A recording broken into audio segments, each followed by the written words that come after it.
It's Al Cole. Strap down, everybody, because we're going to be talking about something different today. All right. So, admittedly, all of my talks are, well, they're different. But I'll tell you, maybe this one is differenter. Maybe we can talk about dads can be a part of motherhood, too. Anything's possible with that beautiful feminine energy enfolding all of our human family. And I, being a dad myself, maybe I can start it out with one of the things that I can do to show my son that motherly direction, motherly love, I think, is putting the emphasis on his mother and saying, I love the fact that you came from your mother's womb. Now, that is a great statement. The fact that your mother gave you birth. Now, I know that as the father, it took two. Throwing the emphasis on the mother. In other words, I love your mother. I love the fact that through our love, you were created. Now, that is a beautiful thing because we know that honoring people in our world is one of the directions that we want to take. And that's definitely breaking some rules because in our world, unfortunately, we don't always honor each other. But if we honor each other and then more specifically honor the fact that the mother of our child, as men, we honor, we love. And even if we're not together anymore, the love doesn't have to stop. And showing love to the woman who gave birth to our child or children is a great way to honor motherhood, honor our children, and break out into another part of the aspect that dads can be a part of motherhood too. We can do tremendous things, and, we can even expand it because if we love, honor, respect all mothers, all women, we can have that beautiful feminine energy in here within us. And with that feminine energy, we can sensitize ourselves. We can play both aspects within our consciousness. That masculine force is very important. That masculine force is the guiding force, a little bit of that force of assertiveness, positive assertiveness, confidence, that problem-solving aspect that masculine can add. And then opening up ourselves to that feminine energy, sensitizing ourselves to the people around us, and asking the question, am I serving you? Could I serve you better? That sensitive approach, so very important that men get on board with that. Following it through, another concept here, maybe dads can be visionaries. Yes. See, we can all be visionaries. Oh, boy. People, let me take a minute here and reflect on that. I love that word, visionaries. When we visualize into our future, even if we haven't lived it yet, and of course we haven't, we have this beautiful consciousness. That consciousness is timeless, people. On the inside, we can live out anything, any possibilities on the inside. And when we visualize something that we love so much that we want to capture that into our future, because life goes on, life goes on, life goes on, and even when it seems to end, it goes on, we can now visualize something beautiful in our future that we would love to encapsulate, we would love to embrace. And that epiphany that we come to once we say, wow, yes, that is right. That's right about my future.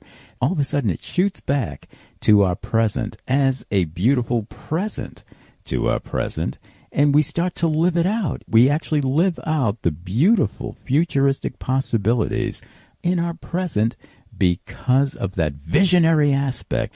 And guess what? See, at that point, we are parenting our future. Just like we come into this world through our parents, and through our parenting, we bring children into this world as well.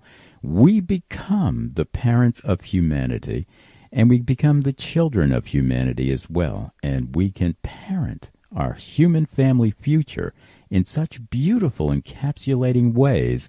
All we need is that inspiration, that visualization, and what better way than to be inspired by our children and inspire our children, both mothers and fathers, and especially that sensitive father saying, I got just the right woman to have a child with, and that child is you.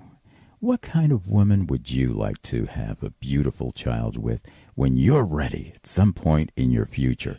Now, that male child is thinking, I want to have a baby with a mother like my mother, because you chose right, Dad. I want to choose right, too. That creates a beautiful opportunity for a wonderful conversation along that line as well. I think with female children, we could ask them, what kind of mother would you like to be someday? And what kind of husband would you like to have as the father of your children?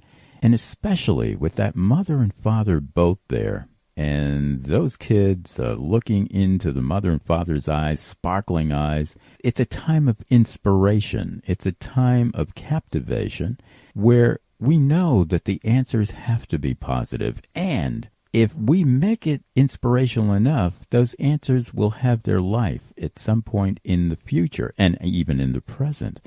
And these are the things that can really spark our human family into greatness. When we ask some of the right questions, not only just give some of the right answers, but ask some of the right questions. What kind of woman would you like to be someday to have the beautiful man in your life to have your children with? You know, we can get deep with children. They're little human beings, and we can really get deep with them in sensitive ways. Now get this. Mothers become mothers through a process that we call making love. Now, love is the most beautiful thing in this world. I don't think anybody would really question that, even if that person doesn't have enough love in their own life. We still know that there's nothing like love. Mothers become mothers that way. Fathers become fathers that way. And the children who are the result of lovemaking will someday love make to create new children. Now, this is mature talk here. All right. I'm going to put it this way. You know, as we kiss our lover's lips in the lovemaking process to become new mothers, new fathers, let's never forget to also kiss our lover's consciousness. Whoa. When we kiss our lover's consciousness, essentially, we're getting back to innocence now. If we do it right, we're kissing the consciousness of life itself. We're kissing the beautiful innocence that got us here in the first place. Love is innocence, people. Real love, pure love. That is the beautiful innocence of our consciousness. It's latent within us, and what we need to do is activate it by kissing our consciousness and kissing the consciousness of the one that we love. And we can do that very easily. We can do that actually through our children. When we care about our children, when we nurture our children, and even the guys here, nurturing the children, that could be called a motherly trait. When you nurture the children, you're honoring the mother of that child. Believe me. And when you honor the mother of that child, you're putting a smile on that mother's face. You put a smile on that mother's face. You're putting a smile in that mother's heart. That heart is the seat of consciousness right there. You are kissing your lover's consciousness, your wife's consciousness, maybe your girlfriend's consciousness. Talking to the guys right now, breaking some rules here. The guys can now understand what it takes to be a mother. Maybe even the labor pains that mother goes through by kissing that beautiful consciousness of that woman who has borne your child. And in kissing that consciousness, you understand the exaltations of that woman. You understand the needs of that woman. And you understand some of your responsibilities to that woman. And to elevate her as a woman, also to see her as a human being. And that does not need elevation there. You see that woman as a human being. Now you relate to her in friendship as well. One of the great things that you can do, one of the great honors that you can do, guys, for the woman that you love, particularly the woman who has borne at least one child for you, is to befriend that woman as well. You kiss a woman's consciousness. It is a little bit different from kissing her lips. You can do that in ways now that you are expanding her consciousness, maybe intellectually, and fulfilling some of the other needs of that beautiful feminine force within her.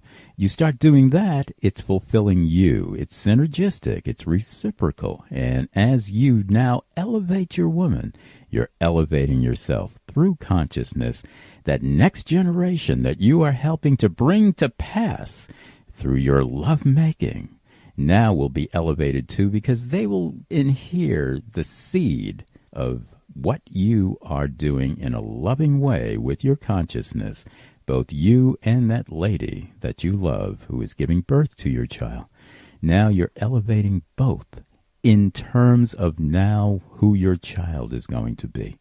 And once you start doing that, it's helping out our human family. And in the end, our human family can all join in kissing each other's consciousness in that beautiful area of now creating love. We don't have to make love with each other. We can create love through valuing each other's needs, have that responsibility to elevate each other's beautiful consciousness. And we are all parents at that point of our human family. See, this is the people of distinction way of thinking, people. And that's why people of distinction means much more than just, oh boy, did that guy or did that woman do great things professionally, make a lot of money last year? Is that what makes them a person of distinction? What really makes people a person of distinction is their love capacity. How much love they're giving to others. How much love they're also receiving from others. Sometimes we can give, and we're just not good at receiving, which means that sometimes if we don't receive the love that's being given to us, it's a dishonor, a disrespect to the person who is giving that love. So we need to do both. It is not necessarily more blessed to give than to receive. It's blessed to do both, to give and to receive. And that really makes people of distinction.